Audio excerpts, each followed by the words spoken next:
अस्सलाम वालेकुम नाज़रीन, मैं हूं वकास अज़ीम और आप देख रहे हैं मेरा यूट्यूब चैनल वकास अज़ीम रिपोर्टर के नाम से। आप इसे यूट्यूब पर सर्च कर सकते हैं। सब्सक्राइब करें, लाइक करें, दोस्तों के साथ शेयर करें।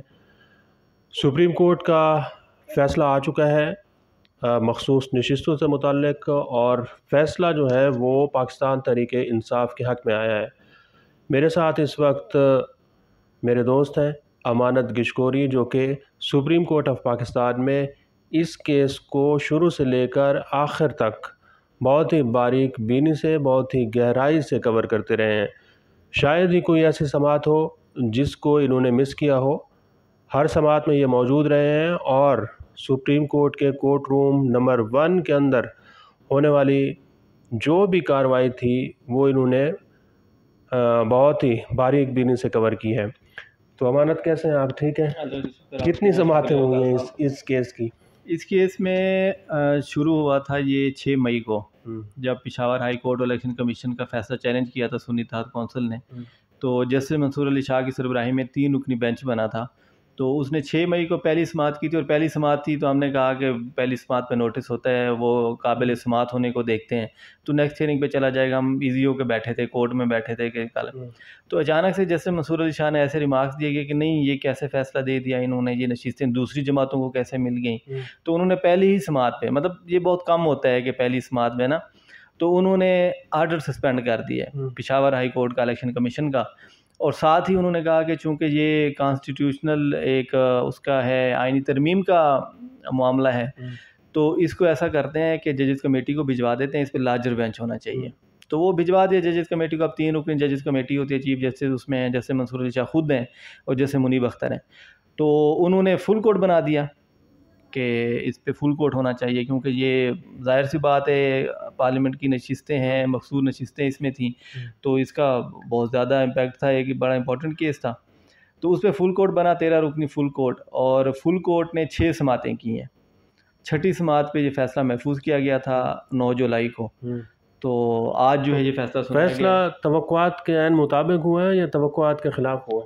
नहीं, आखिरी जो समाअतें हुई, तो असल में स्टार्ट जब केस का हुआ तो उसमें इलेक्शन कमीशन के जो वकील थे सिकंदर बशीर मोहम्मद, उन्होंने जो बातें की उससे ये लग रहा था कि बिल्कुल क्लियर है कि जो सुन्नी इत्तेहाद कौंसिल है, क्योंकि पीटीआई के सारे बंदे चले गए थे सुन्नी इत्तेहाद कौंसिल में, और सुन्नी इत्तेहाद कौंसिल ऐसी जमात थी जिसने ना इलेक्शन लड़ा था, ना उसने, मतलब वो जो एक पॉलिटिकल पार्टी की तारीफ़ है इलेक्शन एक्ट में, वो पूरा नहीं उतरती थी उस पर।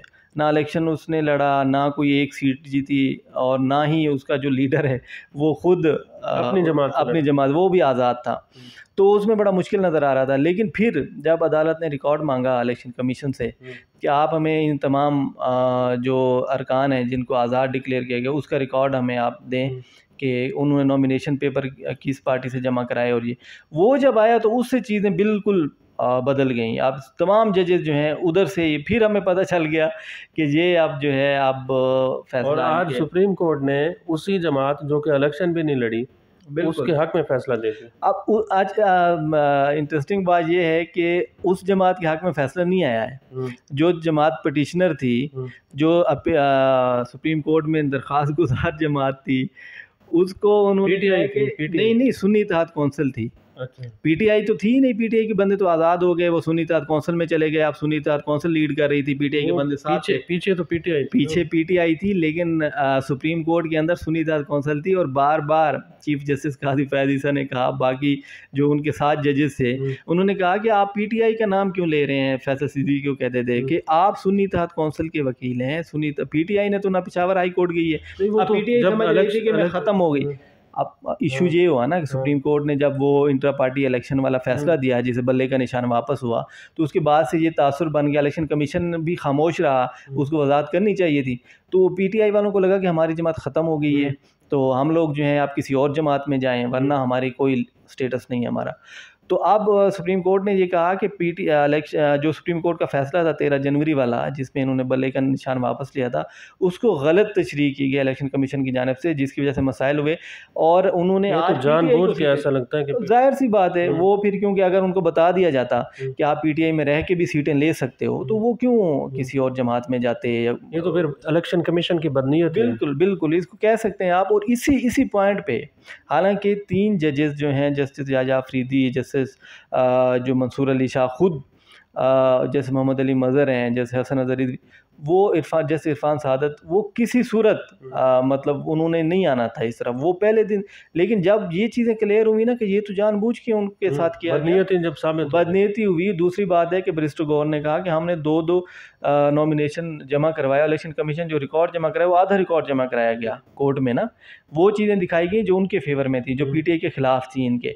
तो वो कहते हैं जी सारा रिकॉर्ड ही नहीं दिया गया, सारे रिकॉर्ड दें तो उसमें सारा क्लियर। तो अब जब इलेक्शन कमीशन की बदनीयती साबित हो गई है तो पूरा जो इलेक्शन हुआ है 8 फरवरी का, उसके ऊपर भी सवाल निशान है, और यही पीटीआई का मौक़िफ़ है। बिल्कुल, और उनका मौक़िफ़ ये बिल्कुल ठीक साबित हो रहा है कि आपके इलेक्शन कैसे हुए। इस मतलब अगर आप सुप्रीम कोर्ट ने तस्लीम कर लिया है, और मज़े की बात है कि 13 जजेस थे, उनमें से अगर आप आर्डर पढ़ें जो रिटर्न आर्डर दिया है, उसमें से 11 जजेस ये मान रहे हैं कि इलेक्शन कमीशन ने गलत तशरीह की है सुप्रीम कोर्ट के फैसले की, और पीटीआई का हक बनता था। चीफ जस्टिस माने हैं? हाँ जी, चीफ जस्टिस साहब खुद भी माने हैं। वही आपको बता रहा हूँ कि वो खुद अपने जो फैसला उन्होंने लिखा, जैसे जमाल खान मंदोखेल ने है, उनका जो फैसला है, जो मिनॉरिटी जजमेंट है उनकी, तो लेकिन चीफ साहब ने इत्तेफाक किया है उनसे ना, वो मतलब अप्रूव किया है उनके फैसले को। तो उन्होंने लिखा है कि पीटीआई के साथ गलत हुआ है। पीटीआई को जब आपने रिज़र्व सीट्स दी हैं, इलेक्शन कमीशन ने अलॉट कर रही थी,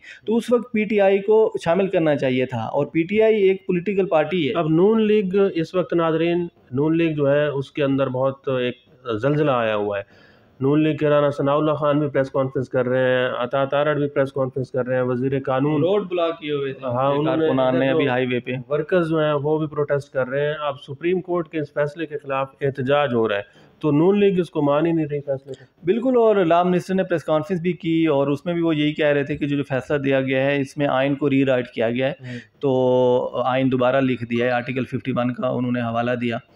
तो असल में ये इशू ऐसा था कि इसमें आप जजेस ने जो आप बात कर रहे थे ना कि पीटीआई और ये एक थे, लेकिन सुन्नी तहत कौंसिल थी इधर ना पिटिशनर, लेकिन तो उनके हक में, लेकिन जाहिर सी बात है वो कौन थे, वो पीटीआई ही थी ना, पीटीआई के ही बंदे हैं सारे, तो जजेस ने वही पीटीआई समझ की फैसला दिया है, तो जिक्र भी पीटीआई का ही किया है हर जगह पे ना, क्योंकि वो जो पार्टी थी, मेन पार्टी, बंदे उन्हीं के, वोटर ही पीटीआई के थे, वोट ही उन्हीं को मिला है, तो वो पीटीआई का ही था। तो ये जो 41 लोग हैं या 39 लोग हैं जिन्होंने अपने डिक्लेरेशन नहीं कराए थे, वो तो आज़ाद इलेक्शन लड़े थे। अब सुप्रीम कोर्ट कह रही है कि आप अपना एक डिक्लेरेशन दें, एफिडेविट दें कि हम पीटीआई में जाएंगे। बिल्कुल, उसमें ये था कि टोटल इनके 80 थे पीटीआई के जो एमएनएज थे, तो उनमें से जो 39 हैं उन्होंने पीटीआई का डिक्लेरेशन भी दिया, सर्टिफिकेट भी लगाया, तो उनको सुप्रीम कोर्ट ने अब रिटर्न आर्डर में भी उनकी लिस्ट जो इलेक्शन कमीशन ने दी है तो वो साथ लगाई है। और उनमें से जो 41 हैं वो ऐसे हैं कि उन्होंने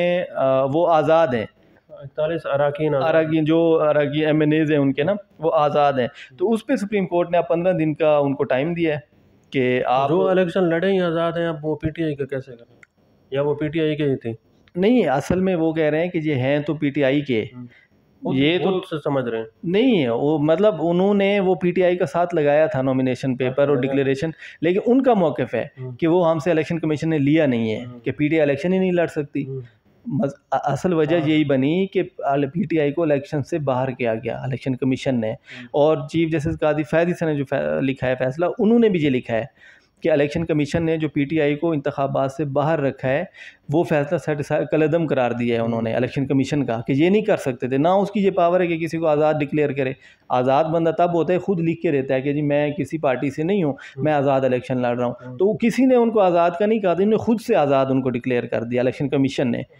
तो वो पीटीआई की शुमार हुए ना कि वो पीटीआई से लड़ना चाह रहे थे, आपने लड़ने नहीं दिया तो आज़ाद हो गए। तो अब 41-15 रोज़ के अंदर वो कहेंगे कि जी हम पीटीआई के थे, एफिडेविट लगा देंगे साथ, और पीटीआई से कंफर्मेशन लेगी इलेक्शन कमीशन, और उसके बाद सुप्रीम कोर्ट को रिपोर्ट देंगे। तो 7 दिन सारा का सारा फैसला जो है वो पीटीआई के हक में चला। बिल्कुल बिल्कुल पीटीआई के हक में है, और पीटीआई को ये सीटें मिल गई हैं, समझें मखसूस नशिस्तें उनकी जितनी भी बनती हैं वो उनको मिल गई हैं। अब पीटीआई और इमरान खान जो है वो बज़ाहिर पाकिस्तान की सियासत में मज़ीद ताकतवर हो चुके हैं, जीत चुके हैं। अब नवाज़ शरीफ ने अपनी एक जो नून लीग का मरकज़ी मजलिस आमला है, सेंट्रल वर्किंग पार्टी, उसका इजलास बुला लिया है। अब इसके ऊपर नई बहस तो हो रही है, लेकिन पार्लियामेंट के अंदर अब जो हुक्मरान इत्तेहाद है पाकिस्तान पीपल्स पार्टी और मुस्लिम लीग नून, उसके लिए मुश्किलात बढ़ेंगी, क्योंकि पीटीआई अब पहले भी अक्सरियती जमात थी, अब उसकी मज़ीद नशिस्तें कोई 15-20 नशिस्तें मज़ीद उसकी बढ़ जाएंगी। तो इस तरह जो हुक्मरान इत्तेहाद है, अगरचे वो कह रहा है कि इसका कोई ख़ास फ़र्क नहीं पड़ेगा, लेकिन जैसे जैसे कानून साजी के मामलात आएंगे तो पीटीआई की अगर डायरेक्शन, अगर हिकमत अमली, अगर पॉलिसी ठीक हुई तो फिर हुक्मरान इत्तेहाद को अच्छा खासा टफ टाइम मिल सकता है। अमानत, बहुत शुक्रिया, बहुत मज़ा आया आपसे बात करके। आपका बहुत शुक्रिया, हम आपसे सीखते हैं, आप हमारे नहीं, सीनियर हैं। सुप्रीम कोर्ट के आप टाइकून। नहीं, आप माशाल्लाह इकोनॉमी को देखते हैं और ओवरऑल आपका एक्सपीरियंस है। Thank you.